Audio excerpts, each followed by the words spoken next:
ከነዚህ ስደተኞች ባህታውያት መካከል መልክ ከደም ግባት የተባበሩላት በአርማንያ ሀገር ተራራ ለተራራ ስትንከራተት ተገኘች። እርሷም ራሷ ትመጣልሃለችና ንገራት ብላ ካሰናበተችው በኋላ አርሴማን ጠርታ በስመ አብ ወወልድ ወመንፈስ ቅዱስ አሐዱ አምላክ አሜን። ቅድስት አርሴማ በዲዮቅልጥያኖስ ዘመን በሮም ግዛት በአንድ ገዳም ተወስነው በሥርዓተ ገዳም የሚኖሩ 70 ያህል ገዳማውያት አንስት ነበሩ። በመከራው ምክንያት ተሰደው አርማንያ ገቡ። እነዚህም 24ቱ ደናግል ሲሆኑ 48ቱ ደግሞ ማዕስባት ቀደም ሲል በሕገ ጋብቻ የነበሩ ናቸው። ከነዚህ ስደተኞች ባህታውያት መካከል መልክ ከደም ግባት የተባበሩላት አርሴማ የምትባል ሴት ነበረች። ከአዲው ዲዮቅልጥያኖስ ከውበቷ የተነሳ ሊያገባት ፈልጎ ተሰዳ አርማንያ መግባቷን ተረዳ።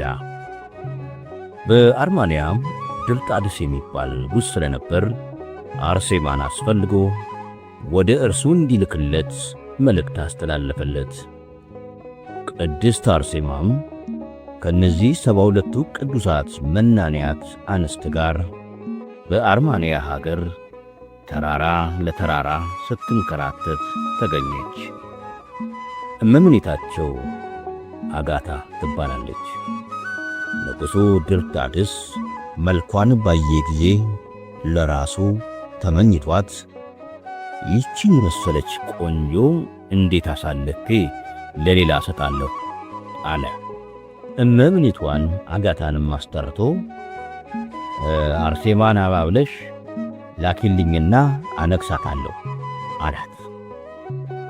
እርሷም ራሷ ትመጣልሃለችና ንገራት ብላ ካሰናበተችው በኋላ አርሴማን ጠርታ ለመርአዊ ሰማያዊ ንጉሥ ክርስቶስ ታይተሻልና ይህ ርኩስ እንዳያረክስሽ ተጠንቀቂ በማለት መክራ ሰደደቻት። ንጉሥ ድርጣድስ ባያት ጊዜ አእምሮ በችኮላ ካልጋው ተራምዶ ልብሷን ይዞ እጎትታለሁ ብሎ ሲሞክር እምቢ ብላ ልብሷን ስትስብ ተጎትቶ ከአልጋው ወርዶ ከምድር ወደቀ። ሁኔታው ሲያሳፍረው ተነስቶ በሰይፍ አስመታት። በዚያውም አያይዞ 72ቱንም መነኮሳያት አስፈጃቸው። ይህ አረማዊ ንጉሥ የሰማይቷን የአርሴማን መልክ እያስታወሰ እህል ውሃም የማይቀምስ ሆነ። ታዲያ ባለሟሎቹም ጥቂት በረሃ ሄዶ መንቀሳቀስ ሐዘን ያስረሳል ብለው እንዲያድን ወደ ጫካ ወሰዱት። በዚህም ተለውጦ እሪያ ሆኖ ቀረ። ይህ ሰው ሃይማኖታዊት እህት ነበረችውና ወንድሟን እንዴት ማዳን እንደምትችል ስትጨነቅ ከጎርጎርዮስ በቀር ሌላ የሚያድንልሽ የለም አሏት። ጎርጎርዮስ የት እንደሚገኝ ስትጠይቅም አረማዊ ወንድሟ ከአዘቅተ ኩስ አስጥሎት ለ15 ዓመታት ያህል በዚያ እንደሚገኝ ነገሯት። ከዚያ መጣሉን የምታውቅ አንዲት መበለት ጥቂት ቁራሽና ጥቂት ውሃ እየሰጠች ሕይወቱን ትጠብቅ ስለነበር በእርሷ አመልካችነት እህቱ ገመድ ሰዳ ብታስወጣው ከሰል መስሎ ጠቁሮ ጠቅላላ መልኩ ተለውጦ ተገኝቷል።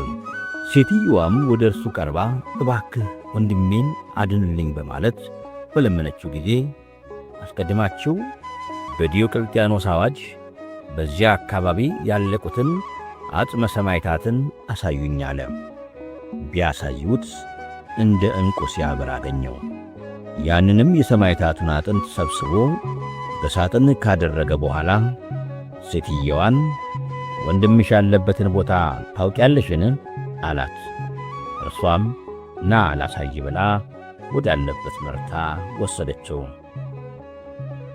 ጎርጎርዮስ ሪያ የሆነውን ንጉሥ ያገኘው ሰማይንና ምድርን በፈጠረ በአንድ አምላክ ታምናለህን? በማለት ጠየቀው። እርሱም አይምሮ ጨርሶ አልጠፋም ነበርና አዎን እንደማለት ራሱን አዘነበለ። ለዝክር ነገር ከእግሩ ላይ የእሪያ ምልክት አስቀርቶ መላ ሰውነቱን ፈውሶታል። በዚያም በሀገሩ ኤጲስቆጶስነት ሾሞታል። ይህ አይነቱ ተአምር የተገለጸው በቅድስት አርሴማና በእነዚያ 72 ቅዱሳት አንስት ጠንካራ እምነት ነው። ቅድስት አርሴማ በአገራችን በስሟ ጽላት ተቀርጾላትና ቤተ ክርስቲያን ተሰርቶላት የምትከበር ሆናለች። በሰማዕትነት የተከለለችው ታኅሳስ 6 ቀን በ4ኛው መቶ ክፍለ ዘመን ነው። የሰማዕትነቷ በረከት ከሁላችን ጋር ይሁን፣ አሜን።